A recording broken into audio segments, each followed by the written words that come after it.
ಸಿದ್ದರಾಮಯ್ಯ ಮತ್ತು ನಾನು ಬ್ರದರ್ಸ್ ರೀತಿ ಇದ್ದೀವಿ.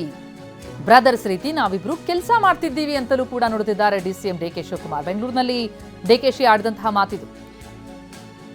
ಬ್ರೇಕ್ಫಾಸ್ಟ್ ಸಭೆ ನಮ್ಮಿಬ್ಬರಿಗೆ ಸಂಬಂಧಿಸಿದ್ದು. ಸಿಎಂ ಮನೆಯಲ್ಲಿ ಸಭೆ ಅದು ನಮ್ಮಿಬ್ಬರಿಗೆ ಸಂಬಂಧಪಟ್ಟದ್ದು. ನಾವು ಬ್ರದರ್ಸ್ ರೀತಿಯ ಇದ್ದೀವಿ ಅಂತ ಡಿಸಿಎಂ ನುಡಿದಿದ್ದಾರೆ.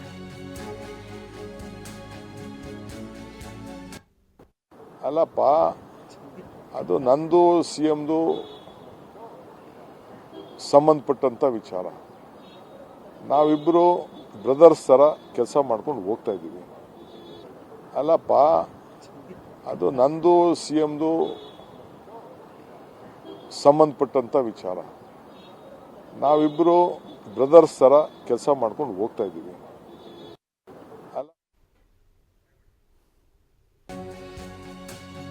ನಾನು ಯಾವುದೇ ಗುಂಪು ಇಲ್ಲ, ಏನೂ ಇಲ್ಲ. ಸಿದ್ದರಾಮಯ್ಯ ಗುಂಪು ನನ್ನ ಗುಂಪು ಅಂತೇನಿಲ್ಲ ಅಂತಲೂ ಕೂಡ ಸ್ಪಷ್ಟಪಡಿಸ್ತಾ ಇದ್ದಾರೆ ಡಿಸಿಎಂ ಡಿಕೆ ಶಿವಕುಮಾರ್.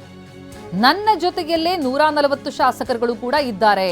ನಾವು ಹುಟ್ಟುವಾಗೊಬ್ಬರೇ ಸಾಯುವಾಗೊಬ್ಬರೇ, ಪಕ್ಷವನ್ನ ಎಲ್ಲರನ್ನ ಕೂಡ ಒಟ್ಟಿಗೆ ತೆಗೆದುಕೊಂಡು ಹೋಗ್ತಾ ಇದ್ದೀನಿ ಪಕ್ಷದಲ್ಲಿ ಅನ್ನೋದು ಡಿಸಿಎಂ ಮಾತು. ನಾನು ಯಾವ ಗುಂಪು ಇಲ್ಲ, ನನ್ನ ಜೊತೆ 140 ಜನ ಇದ್ದಾರೆ. ಅರ್ಥ ಆಯ್ತಾ? ಯಾರು ಹುಟ್ಟುವಾಗ ಒಬ್ಬನೇ ಹುಡ್ತೀವಿ, ಸಾಯುವಾಗ ಒಬ್ಬರೇ ಇರ್ತೀವಿ. ಬಟ್ ಪಾರ್ಟಿ ಅಂತ ಅಂದಮೇಲೆ ಎಲ್ಲರೂ ಒಟ್ಟಿಗೆ ತೆಗೆದುಕೊಂಡು ಹೋಗ್ತೀವಿ. ಸೊ ಅದರಿಂದ ನೀವೇನು ಚಿಂತೆ ಮಾಡಕ್ಕೆ ಹೋಗಬೇಡಿ. ನಾನು ಯಾವ ಗುಂಪು ಇಲ್ಲ, ನನ್ನ ಜೊತೆ 140 ಜನ ಇದ್ದಾರೆ. ಅರ್ಥ ಆಯ್ತಾ? ಯಾರು ಹುಟ್ಟುವಾಗ ಒಬ್ಬನೇ ಹುಡ್ತೀವಿ, ಸಾಯುವಾಗ ಒಬ್ಬರೇ ಇರ್ತೀವಿ. ಬಟ್ ಪಾರ್ಟಿ ಅಂತ ಅಂದಮೇಲೆ ಎಲ್ಲರೂ ಒಟ್ಟಿಗೆ ತೆಗೆದುಕೊಂಡು ಹೋಗ್ತೀವಿ. ಎಸ್, ಈ ಎಲ್ಲ ಬೆಳವಣಿಗೆ ಕುರಿತಂತೆ ಇನ್ನಷ್ಟು ಮಾಹಿತಿನ ಪಡಿತಾ ಹೋಗೋಣ. ನಮ್ಮ ಪ್ರತಿನಿಧಿ ಪ್ರಸನ್ನ ಈಗ ಸಂಪರ್ಕದಲ್ಲಿದ್ದಾರೆ. ಪ್ರಸನ್ನ, ಕೊಟ್ಟ ಮಾತು ಅಂತ ಅನ್ನೋದು ಆರಂಭದಿಂದಲೂ ಕೇಳಿ ಬರ್ತಾ ಇರುವಂತಹ ಒಂದು ಪ್ರಶ್ನೆ. ಆದ್ರೆ ಈಗ ಸಿಗ್ತಾ ಇರುವಂತಹ ಎಕ್ಸ್ಕ್ಲೂಸಿವ್ ಮಾಹಿತಿ ಅಂತಂದ್ರೆ ಈ ಮಾತು ಕೊಟ್ಟಿದ್ದೆಲ್ಲಿ, ಚರ್ಚೆಯಾಗಿದ್ದೆಲ್ಲಿ ಅನ್ನುವಂಥದ್ದು. ಸಿದ್ದರಾಮಯ್ಯ ಬಣ ಅಂತದ್ದೇನು ಮಾತು ಕೊಟ್ಟೇ ಇಲ್ಲ ಅಂತ ಹೇಳ್ತಾ ಇದ್ರು ಕೂಡ ಡಿಸಿಎಂ ಡಿಕೆ ಸಿದ್ದು ಆಪ್ತರ ಜೊತೆಗೆ ಈ ಮಾತನ್ನೇನು ಹಂಚಿಕೊಂಡಿದ್ದಾರೆ. ಹಾಗಿದ್ರೆ ಎಲ್ಲಿ ನಡೀತು ಈ ಚರ್ಚೆ? ಯಾವಾಗ ಹಾಗಿದ್ರೆ ಈ ಮಾತು ಈಡೇರುತ್ತೆ?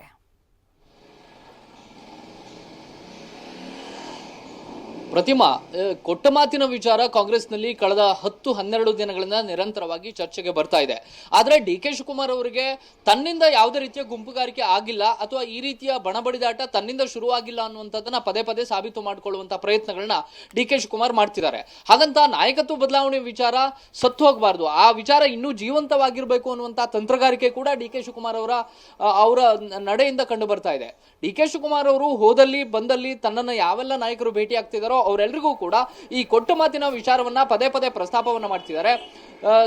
ಎಲ್ಲೆಲ್ಲಿ ಈ ವಿಚಾರ ಚರ್ಚೆಯಾಗಿತ್ತು ಅನ್ನುವಂತ ಪ್ರಶ್ನೆ ಬಂದಾಗಲೂ ಕೂಡ ಅವರು 2 ನಿವಾಸಗಳ ಬಗ್ಗೆ ಪದೇ ಪದೇ ಉಲ್ಲೇಖವನ್ನ ಮಾಡ್ತಿದ್ದಾರೆ. ಮೇ 18, 2023 ಸಂದರ್ಭದಲ್ಲಿ ಅವತ್ತು ಸರ್ಕಾರ ರಚನೆ ಆಗುವಂತ ಮುಂಚೆ ಮುಖ್ಯಮಂತ್ರಿ ಯಾರಾಗಬೇಕು ಅನ್ನುವಂತ ವಿಚಾರ ಬಂದಾಗ ಸಾಕಷ್ಟು ಚರ್ಚೆಗಳಾಗಿತ್ತು, ಸಭೆಗಳ ಮೇಲೆ ಸಭೆಗಳಾಗಿತ್ತು. ಕೆ.ಸಿ. ವೇಣುಗೋಪಾಲ್ ಅವರ ದೆಹಲಿ ನಿವಾಸದಲ್ಲಿ ಮೊದಲು ಮಾತುಕತೆ ಆಗುತ್ತೆ. ಅದಾದ ಬಳಿಕ ಮಲ್ಲಿಕಾರ್ಜುನ್ ಖರ್ಗೆ ಅವರ ನಿವಾಸಕ್ಕೆ ಆ ಸಭೆ ಶಿಫ್ಟ್ ಆಗುತ್ತೆ. ಎಲ್ಲಿಯೂ ಕೂಡ ಒಂದು ಇತ್ಯರ್ಥಕ್ಕೆ ಬರೋದಕ್ಕೆ ಸಾಧ್ಯವಾಗುವುದಿಲ್ಲ. ಕೆ.ಸಿ. ವೇಣುಗೋಪಾಲ್ ಅವರ ನಿವಾಸದಲ್ಲಿ ನಡೆದಂತಹ ಮಾತುಕತೆಯ ಸಂದರ್ಭದಲ್ಲೂ ಕೂಡ 2.5 ವರ್ಷದ ಬಳಿಕ ಅಧಿಕಾರ ಹಂಚಿಕೆ ಸೂತ್ರದ ಬಗ್ಗೆ ಅವತ್ತು ಸೇರಿದ್ದಂತ ನಾಯಕರ ನಡುವೆ ಮಾತುಕತೆ ಆಗಿತ್ತು ಅನ್ನುವಂಥದ್ದು ಡಿ ಕೆ ಶಿವಕುಮಾರ್ ಇವತ್ತು ಕೂಡ ಹೇಳ್ತಾ ಇರುವಂತಹ ವಿಚಾರ. ಖರ್ಗೆ ಅವರ ನಿವಾಸಕ್ಕೆ ಈ ಸಭೆ ಶಿಫ್ಟ್ ಆದ ಬಳಿಕವೂ ಕೂಡ ಅಲ್ಲಿಯೂ ಇದೇ ವಿಚಾರ ಅಥವಾ ಈ ಒಂದು ಭರವಸೆಯನ್ನ ಕೆಲವು ನಾಯಕರು ಕೊಟ್ಟಿದ್ರು. ಅಂದ್ರೆ ಪರೋಕ್ಷವಾಗಿ ಮುಖ್ಯಮಂತ್ರಿಗಳು ಈ ಭರವಸೆಯನ್ನ ಕೊಟ್ಟಿದ್ರು. 2.5 ವರ್ಷದ ಬಳಿಕ ಪವರ್ ಶೇರಿಂಗ್ ಇದೆ ಅನ್ನುವಂಥದ್ರ ಭರವಸೆಯನ್ನ ಆ 2 ನಿವಾಸಗಳಲ್ಲಿ ನಡೆದಂತಹ ಸಭೆಯ ವೇಳೆ ಮುಖ್ಯಮಂತ್ರಿಗಳು ಭರವಸೆ ಕೊಟ್ಟಿದ್ರು ಅನ್ನುವಂತ ಮಾತನ್ನ ಪದೇ ಪದೇ ಪುನರುಚ್ಚಾರವನ್ನ ಡಿ ಕೆ ಶಿವಕುಮಾರ್ ಮಾಡ್ತಾ ಇದ್ದಾರೆ. ಸಿದ್ದರಾಮಯ್ಯನವರ ಜೊತೆಗೆ ಗುರುತಿಸಿಕೊಂಡಿರುವಂತಹ ಆಪ್ತ ಸಚಿವರ ಬಳಿಯೂ ಕೂಡ ಡಿ ಕೆ ಶಿವಕುಮಾರ್ ಇದೇ ವಿಚಾರವನ್ನ ಹೇಳಿಕೊಂಡಿದ್ದಾರೆ.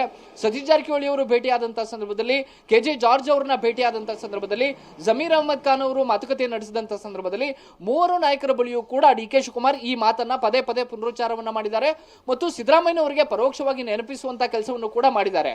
ಅವತ್ತು 2 ಸಭೆಗಳು ನಡೀತು. ಆ 2 ಸಭೆಯಲ್ಲೂ ಕೂಡ ಸಿದ್ದರಾಮಯ್ಯನವರು ತನಗೆ ಆ ಭರವಸೆಯನ್ನ ಕೊಟ್ಟಿದ್ರು, ಪವರ್ ಶೇರಿಂಗ್ ಇದೆ ಅನ್ನುವಂಥದ್ದನ್ನ ಅವರು ಸ್ವತಃ ಒಪ್ಕೊಂಡಿದ್ರು ಅನ್ನುವಂತ ಮಾತನ್ನ ಇದೀಗ ಡಿ ಕೆ ಶಿವಕುಮಾರ್ ಹೇಳ್ತಿದ್ದಾರೆ. ಆದ್ರೆ ಸಿದ್ದರಾಮಯ್ಯನವರಿಗೆ ಈ ಪ್ರಶ್ನೆ ಎದುರಾದಾಗ, ಮೊನ್ನೆ ನಡೆದಂತ ಮಾಧ್ಯಮಗೋಷ್ಠಿಯಲ್ಲೂ ಕೂಡ ಈ ಪ್ರಶ್ನೆಯನ್ನ ಸಿದ್ದರಾಮಯ್ಯನವರಿಗೆ ಎತ್ತಿದಾಗ ಅವರು ಸ್ವಲ್ಪ ಕಿರಿಕಿರಿಯನ್ನ ಅನುಭವಿಸಿದ್ರು.